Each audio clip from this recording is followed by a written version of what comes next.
자, 교재는 338페이지입니다. 자, 착수식이 보죠. 자, 기망행위를 개시했을 때 착수가 있다고 했습니다. 그래서 1번을 보시면 자, 이미 전에 편취당한 바 있던 피해자에게 했어요. 그래서 재미 들렸죠. 다시 한번 사기치려고 하다가 적발된 겁니다. 그래서 다시 금원 차용을 요구했다. 요구 동그라미. 이게 바로 뭐죠? 또다시 기망행위를 개시했다라고 볼 수가 있기 때문에 사기죄에 착수가 있다라고 봤습니다. 자, 2번을 보죠. 자신이 을의 친생자가 아니라는 사실을 알고 있음에도 불구하고 마치 자신이 을의 친생자인 것처럼, 그쵸? 독립유권자인 친장손인 것처럼 행세를 하면서 보훈청에다가 보험연금 지급 청구를 했다고 했을 때 이게 바로 기망행위를 개시했다고 볼 수 있는 것이죠. 동그라미 치시고 이게 바로 착수라는 겁니다. 자, 그 다음 페이지, 그 다음 밑에 팔로 보죠. 자, 보상금을 찾아주겠다고 거짓말하여 보상금 지급 기간까지 단순 유인만 했다는 것만 갖고서는 아직 착수라고 볼 수가 없기 때문에 사기죄가 되지 않는다는 겁니다. 자, 태풍 피해 복구 보조금 지원 절차가 행정당국에 의한 실사, 자, 실제 조사를 나와서 확인되었을 때 안에서 보조금을 줄 수 있는 거죠. 실사를 거쳐서 이렇게 보험금 지급 신청을 할 수 있도록 그렇게 구조가 되어 있었다고 한다면 단순히 허위의 피해 신고, 이 신고만 갖고서는 착수라고 볼 수 없는 거죠. 자, 3번 가보죠. 자, 보조금을 더 많이 받기 위해서 허위의 보조금 정산 보고서입니다. 이 보고서를 단순히 제출했다는 것만 갖고서는 이 보고서가 단순히 밑에 나와 있죠. 단순한 참고자료에 불과하기 때문에 이 보고서 제출만 갖고서는 착수라고 볼 수 없다는 것입니다. 자, 2번 체크하세요. 그 다음 3번 체크하시고요. 2번, 3번은 무수히 출제가 많이 되었던 판례입니다. 4번을 가보죠. 자, 임야의 사실상의 양수자가 확인서 발급을 신청을 하자 피고인이 위조된 계약서 사본을 첨부해서 아니다, 내가 소유자다 이렇게 허위 주장하여 단순히 이의 신청을 했습니다. 그래서 확인서 발급이 기각되었죠. 그쵸? 그랬을 때 단순한 이의 신청만 갖고서는, 그쵸? 밑에 보시면 이의 신청만 갖고서는 피고인이 어떠한 권리나 의무를 취득하는 것이 아니기 때문에 단순한 이의 신청만 갖고서는 착수라고 볼 수가 없다는 겁니다. 이것도 한번 나온 적이 있어요. 이것도 정리를 해 두시고. 자, 5번 한번 가볼게요. 5번은 체크하시고요. 자, 5번도 출제가 좀 되었던 판례죠. 이건 총론 교재 할 때에도 나온 적이 있습니다. 자, 타인 사망을 보험사고로 하여 생명보험계약을 체결함에 있어서 했습니다. 자, 여기서부터 가로 열고, 자, 마지막에 밑에 세 번째 줄에 이러한 특별한 사정이 없는 이상 그런 말입니다. 이러한 특별한 사정이 없다면 단순히 하자가 있는 보험계약을 세무치시고 체결만 갖고서는 착수라고 볼 수가 없다 이런 말이에요. 자, 그러면 자, 여기 가로를 닫은 부분 있죠. 자, 볼게요. 자, 이미 보험사고가 발생했습니다. 발생했음에도 불구하고 이를 숨겼다든지, 그쵸? 동그라미 1번 한번 해보세요. 자, 보험사고의 구체적 발생 가능성을 예견할 만한 사정을 인식하면서도 밑에 체결했다면 위 2번이고요. 자, 고의로 보험사고를 일으키려고 하는 의도를 갖고 보험계약을 체결했다든지 이게 3번입니다. 자, 그랬을 때에는 1번, 2번, 3번과 같은 이러한 특별한 사정이 있다면, 아시겠어요? 이러한 특별한 사정이 있다면 그때는 단순한 하자 있는 보험계약을 체결했다는 것만 갖고서도 그때는 실행의 착수가 있다. 이렇게 보는 거예요. 기출입니다. 기출. 아시겠죠? 그러니까 1번, 2번, 3번과 같은 사정이 없다면 단순히 하자가 있는 보험계약을 체결했다는 것만 갖고서는 착수라고 볼 수가 없지만 1번, 2번, 3번 같은 사유가 있다면 그때는 단순히 하자 있는 보험계약을 체결했다 하더라도 그때는 착수를 인정하겠다는 거예요. 자, 이것이 기출되었기 때문에 이것도 알아두셔야 돼요. 아시겠죠? 그렇게 봐두시고.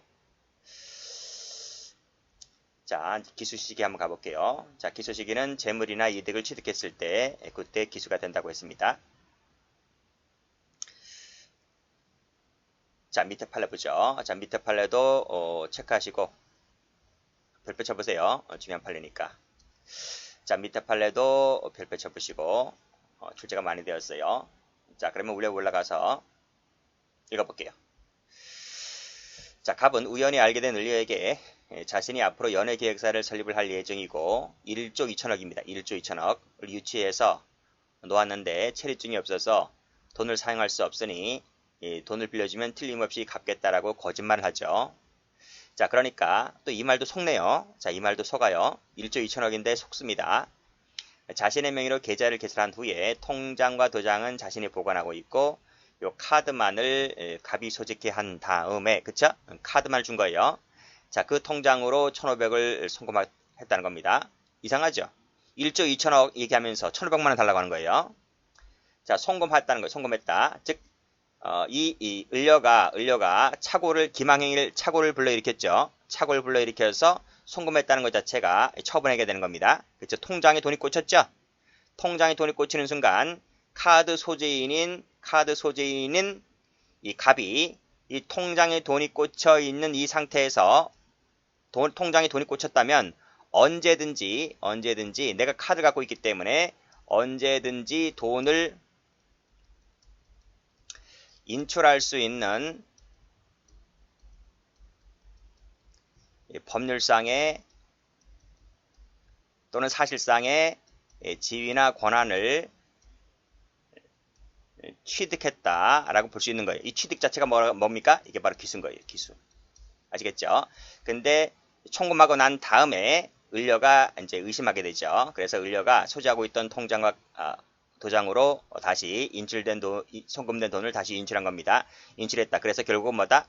결국은 손해 발생이 없는 거예요. 손해는 나지 않았다는 겁니다. 자, 사기죄가 될 수 있을까 없을까? 손해 발생은 요건이 아니잖아요. 그렇죠? 취득했을 때 사기죄 기소가 된다 그랬습니다. 그래서 취득이 뭐예요? 여기 송금되었을 때 취득했다라고 보는 거예요. 그래서 사기죄는 기소가 되는 겁니다. 결국 손해 나지 않았다 할지라도 사기죄는 기소가 된다는 아주 중요한 판례가 되는 거죠. 자, 그래서 밑에 쭉 읽어보시고요. 송금 받았다 동그라미 쳐보세요. 여기 바로 뭐다? 기수가 된다는 것입니다. 자, 이후에 그 무슨 말이죠? 기수가 된 이후에 그런 말입니다. 자, 명의자가 이를 인출해 갔다 하더라도 결국 손해가 났다. 인출해 갔다는 말은 손해가 나지 않았다는 겁니다. 그렇다 하더라도 사기죄는 기수다 이런 말이 됐죠. 자, 밑에 판례도 중요합니다. 자, 읽어보죠. 갑은 도자기 대금을 지급할 의사나 능력도 없이 백두산 미륵불살 건립사업을 홍보하는 내용이 담긴 도자기 5,000개를 주문 제작해하고 편의상 을로 하여금 제작된 도자기를 갑이 지정하는 사찰로 직접 배달되게 하였는데 결국 1,600개는 진짜 지정된 사찰로 배달되었습니다. 나머지 3,400개는 배달이 안 됐어요. 배달이 되지 않았고 단지 을이 보관 중이었다 이런 말이에요. 자, 그러면 이때 갑의 주체가 뭘까요? 하는 거예요. 자, 배달되었다고 했으니까 사기죄 기수는 건 맞죠. 기수가 되는 건 맞는데 문제는 두 번째입니다. 마지막입니다. 을이 배달되진 못했지만 배달될 수 있는 상태로 을이 보관 중이었다. 이것은 기수로 볼 것이냐 아니면 미수로 볼 것이냐 이런 말이. 팔가 뭐라 그래요? 이것도 기수다 이런 말이. 자, 보겠습니다.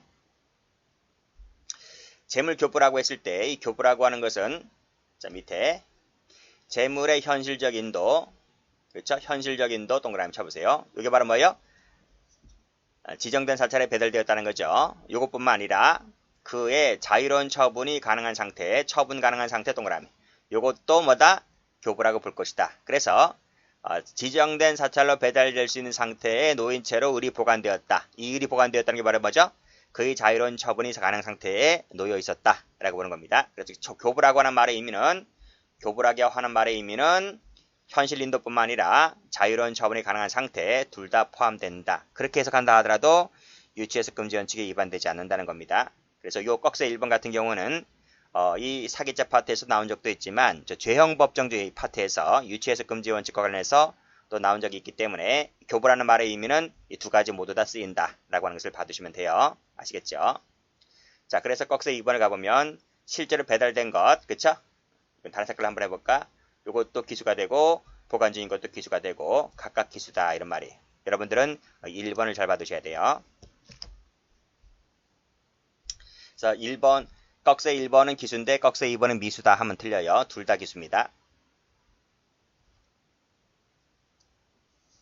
자, 그 다음 페이지 한번 가보세요. 자, 그 다음 페이지도 중요한 판례입니다. 자, 어떤 판례가 중요한가 하면 첫 번째 판례가 중요하고요. 자, 세 번째 판례가 중요하고요. 이 두 가지가 제일 중요해요. 보겠습니다. 자, 어음수표 발행인이죠. 자, 어음수표를 발행했습니다. 자, 그 지급기일 날 이 어음수표가 결제되지 않으리라고 하는 점을 예견하면서도 이 어음수표를 발행하죠. 그래서 상대방을 속여요. 상대방을 속였다. 이게 무슨 말이죠? 요게 기망행위를 개시했다는 거죠. 자, 그 할인을 받거나 물품을 매수하였다고 한다면, 그렇죠? 요 할인을 받았거나 물품을 매수했다면 상대방의 착오에 의한 처분행위가 있다는 거죠. 그렇죠? 처분행위가 있고 내가 그만큼의 차익을 받았기 때문에 이로써 사기죄는 완성된다는 것입니다. 그래서 여기서 속여서 할인을 받거나 물품을 매수하였다면 요 상대방이죠. 상대방. 이 상대방을 속여서 물품을 매수하였거나 할인받았다고 한다면 이때 사기죄는 기수다. 이러면 기수가 된다. 됐어요? 그러니까 이런 얘기죠. 한번 적어볼까요?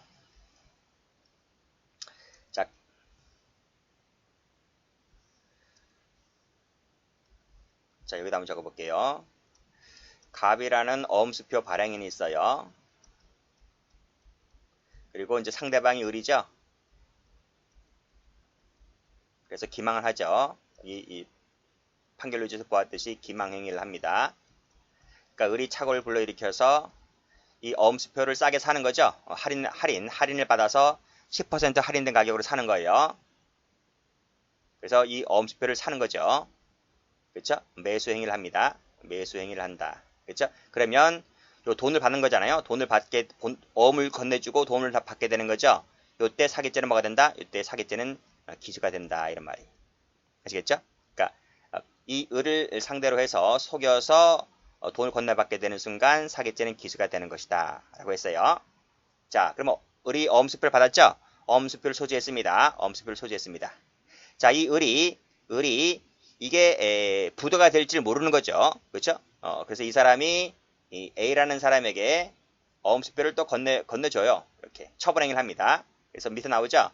거래 상대방이 어음수표를 타에 양도하죠. 그렇죠? 그래서 이 을이 소지하고 있는 어음수표가 A에게 건너가고 또 A로부터 B에게 건너가고 그래요. 그래서 전전 을로부터 A로 양도가 되고 또는 A로부터 B로 양도가 되는 거예요.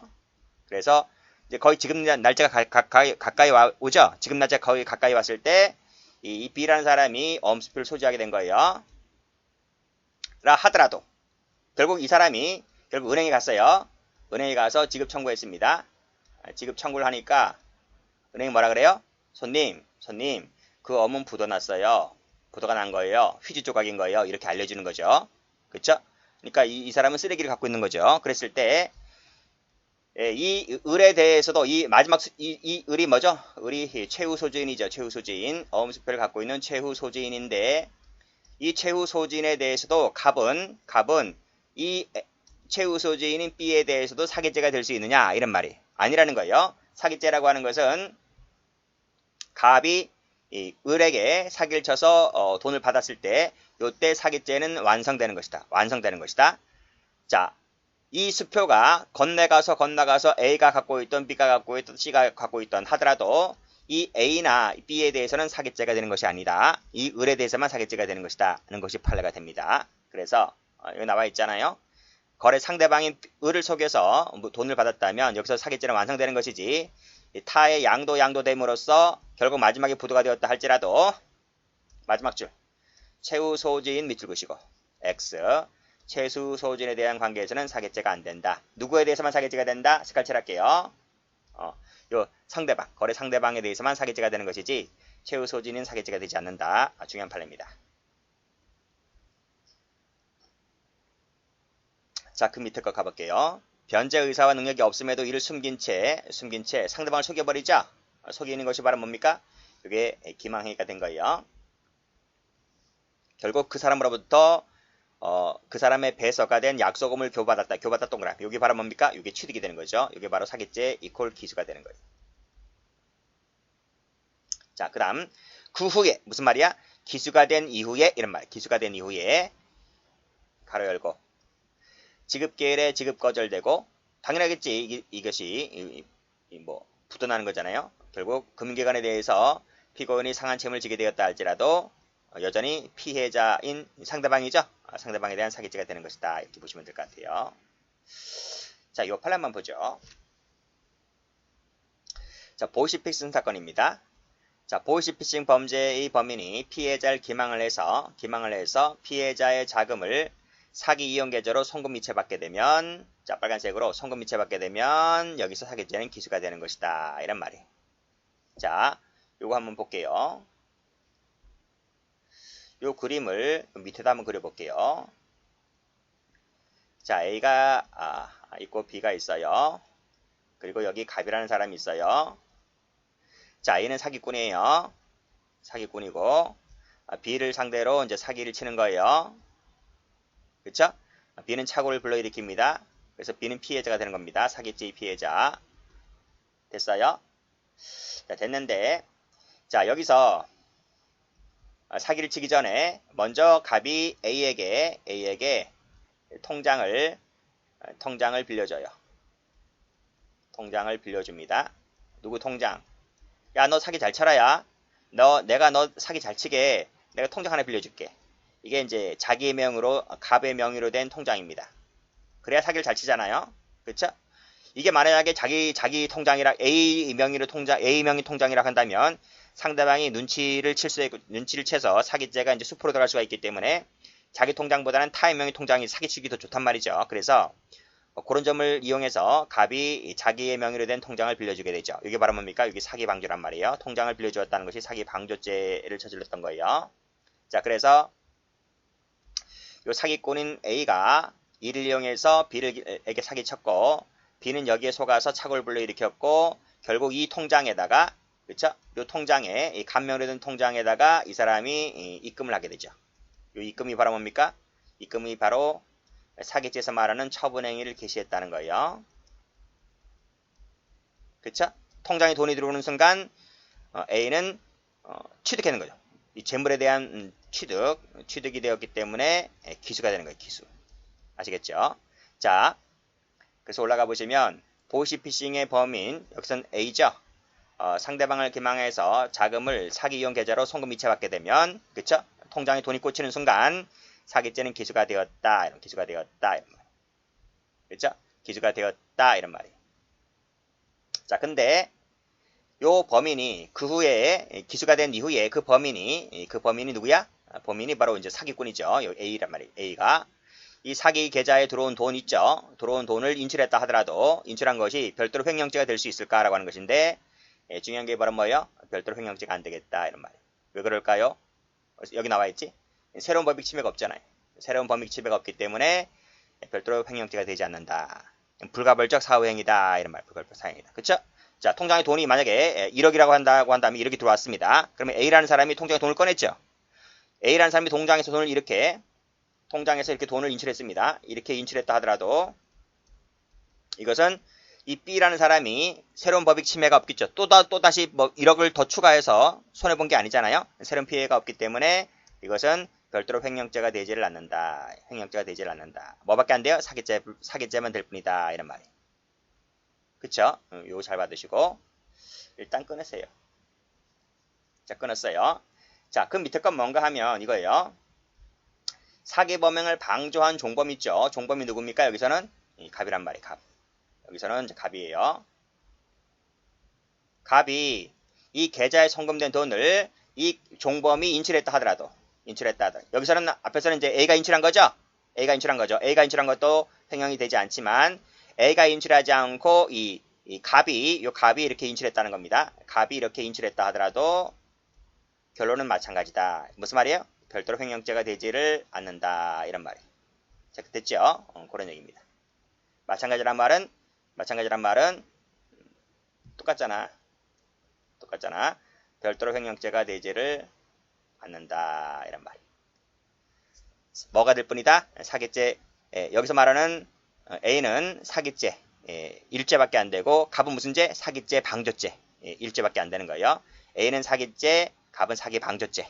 됐죠? 그런 얘기입니다. 아주 중요한 판례입니다. 이건 출제 가능성이 높아요. 자, 그 다음 볼게요. 보험회사에 보험금을 청구하여 보험금을 지급받게 되면 재물을 취득했다라고 볼 수가 있기 때문에 기수다 이런 말입니다. 자, 됐죠? 다음 페이지 가볼게요. 자, 주관적 요건입니다. 주관적 요건부터는 쉬었다 할게요.